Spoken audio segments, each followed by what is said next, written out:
And for today's video, we're going to discuss how to join real estate and get started today.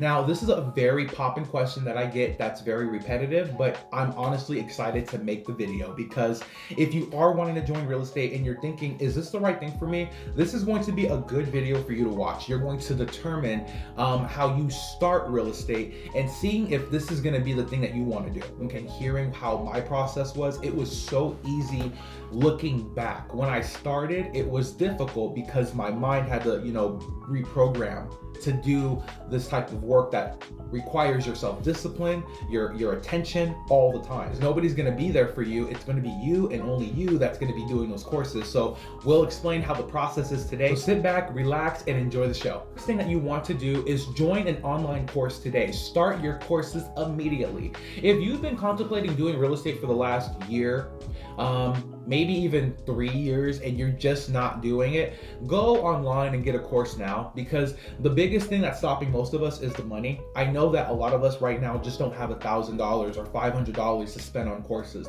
but it's the best investment you're going to make. Why? Simple. If you live in California and you become a realtor, the average check you could make is anywhere from $8,000 to $12,000. It could be a little bit less. I don't know in the area you're in, but in my area, I see this a lot for me. So that's what I'm getting a month on one deal. So if you're thinking, what the hell? That's what I'm saying. So honestly, start doing the opportunity to go online now and get started, because even if you feel like you're lost and you're like, why am I doing this? What am I doing? If you're doing the courses and you're like, I don't know why I'm here. See it through, because the biggest hurdle after paying for the courses is actually doing the work. It's grunt work. It's like going back to high school, and nobody wants to go back to high school. To be honest with you, I feel like if you're watching this at 18 and you're just graduating from high school or going to, it is a perfect opportunity for you to get into real estate courses immediately, because you're literally going back to high school. And if you just graduated, you're still kind of in that mindset. I started real estate a little bit later. I don't know if I would have the patience that I developed when I started real estate, like at 19. Are you following me? Because I'm a very impatient person. And the people who hate me who are going to watch this video, but it's true, and I can call myself out for it, but I have the patience a lot more now because I started at a young age. So if you are 18, 19, it is a perfect opportunity for you to start. Don't let anybody tell you that you're too young to do it, because that was the biggest thing I was being told by 45, 55, 65-year-old realtors who have had 25 years experience in the game. I don't care. I just don't care what your experience is, because people want fresh energy. Don't let it fool you. You can be 45 and new and have fresh energy versus somebody who is 25 with no energy. It's all about your energy. It's all about your enthusiasm and if you love the business. So I'm not calling out anybody who's older or over 25, 30. I'm not trying to judge. I'm just saying straight out, if your energy is ready to go, you are going to be ready for the courses. If you are enthusiastic about getting your license, you're gonna go through these courses so easy. If your biggest hurdle is you can't get the courses because you don't have the money, we'll find a way to get the money in a loan from your mom, your dad, family member, somebody who trusts you. Because I'm sure there's one person, if you're a level-headed person that trusts you enough, that wants to see you succeed. Once you complete your courses and you get the certificate of completion, then you will get ready to take your final exam. The final exam ain't no joke when it comes to how many questions you're gonna get. I tell you guys, the one thing you don't want to do is over stress about this exam. It's not even worth it, because it's literally like taking the SAT. If you're a bad test taker, don't be scared. Just unlearn everything that you know about taking tests. The thing about it is, you're looking at the exam, you're gonna be looking at literally questions that are so similar to the courses that you were taking, that you were studying for, that like for 4 to 6 months, whatever. And you're gonna be like, huh, that's really weird. And then you're gonna be kind of thrown off because they kind of changed the wording a little bit, like just a little bit, enough to be like, that's not how it was in the book. Kind of like a little off-putting, but it's literally like what the SAT does in a lot of cases. The best thing to do is to really just study your exam prep books that you have with your courses, because if you are taking the online course, you should have like a book that has like a mini page series of questions that will be kind of similar to the exam. This is the exam prep sheet that you have, and then study that, and maybe study about 1 to 2 hours a day, maybe 4 days out of the week, because one thing you don't want to do is you don't want to process everything that you learned in your courses, because not everything is going to be in the course. Maybe 1 or 2 things from every course will sprinkle in there, but you don't need to know every single question. That's something that I feel like they don't teach us in high school, is you're not a failure if you don't get like an A+, or if you don't get you know what I mean? Like you're okay. You can make some errors on this test. It's not like the worst thing. Also, if you fail the first time, you can take it again and again and again. I took it twice. The first time I took it, I literally think I was off by a couple of questions, and I was super excited. I wasn't even mad. Would have been so disappointed and depressed, you would think, but no, when I failed, I'm like, I was so close, I'm just gonna go back. I only studied for 2 weeks after I failed, and I went back. I literally was out of that room. The first time it took me 2 hours, I was out of there within half an hour. It was so crazy. Everybody was looking at me like, girl, like, you think you got this? I opened up that letter as soon as I walked out. Girl, I got it.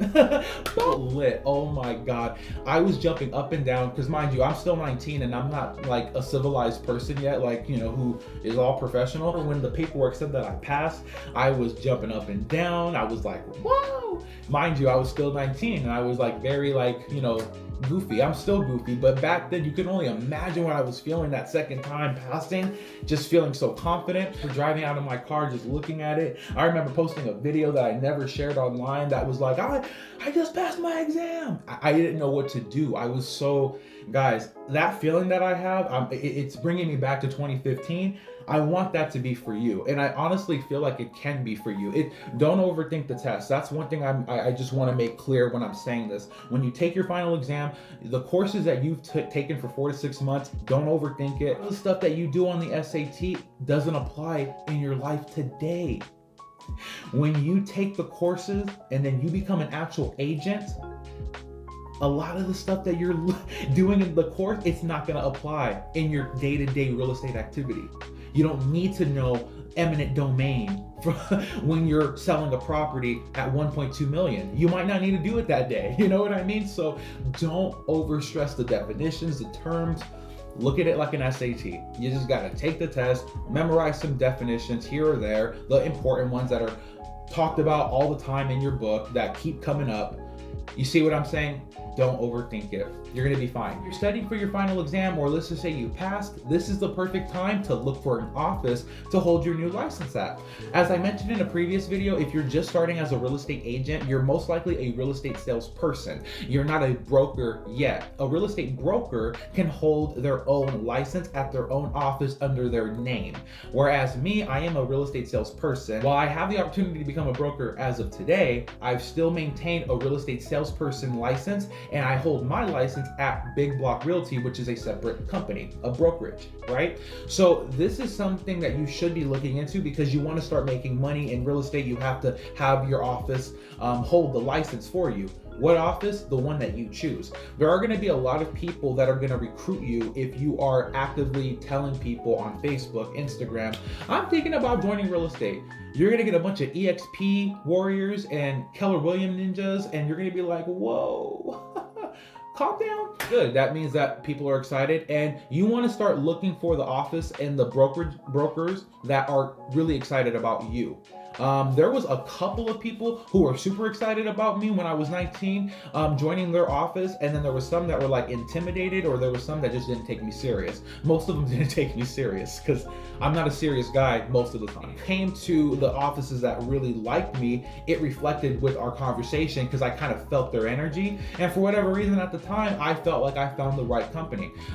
Everything happened for a reason. I joined that company. It wasn't the best one for me personally. I won't lie to you. So So if you find that you join an office that isn't the best for you at first, just maybe wait it out, write it out for a year. And then after a year, you can always go to a different office. They can't hold you unless you have, a deal that's in the works with that office. I would say finish any work that you have with an office. You don't want to be disrespectful or leave on bad terms. That's more later when you're starting to make money. When you're just starting, give that office a chance that you pick, but give yourself time to find the right company that will offer you the right commission split that you want, that's going to give you the lead generation that you need, clients that are coming in for you, how you're going to get business from that broker. If everything aligns to what you're wanting, go for it. Because like I said, you can back out in a year and go find another place to call home. You're looking for offices, but let's say you're not licensed officially yet. Maybe you passed and you're waiting for your license to come into the mail. Took me about 3 weeks. I was